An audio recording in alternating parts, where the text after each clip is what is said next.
ఓం నమ శివాయ. అందరికీ నమస్కారం. కుంకుమార్చన ఏ విధంగా చేయాలి, ఎప్పుడు చేయాలి అని అడుగుతున్నారు.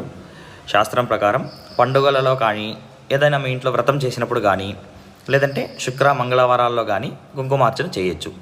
కుంకుమార్చన ఏ విధంగా చేయాలంటే, కుంకాన్ని తీసుకొని, కుంకుమను మనం చేతిలో తీసుకొని, తమలపాకు పూజా మందిరంలో ఒక తమలపాకును పెట్టి, ఆ తమలపాకు పైన అమ్మవారి నామధేయాలు చెప్తూ, అష్టోత్తరాలు చెప్తూ కుంకుమార్చన ఆ కుంకాన్ని కొంచెం కొంచెం తమలపాకులో వేస్తూ అమ్మవారి నామధేయాలు చెప్తూ స్మరణ చేసుకోవాలి. ఈ విధంగా చేయడం వలన మన ఇంట్లో మంచిగా శుభాలు కలుగుతుంది. అదేవిధంగా మన ఇంట్లో ఎటువంటి నెగిటివ్ పవర్ ఉంటే కూడా బయట వెళ్ళిపోయే అవకాశం ఉంటుంది. కుంకుమార్చన అంటే, కుంకుమ అంటే అరుణవర్ణం, ఎరుపు గల రంగు వర్ణం కాబట్టి ఆ వర్ణానికి అతీతవంతమైన శక్తి ఉంది.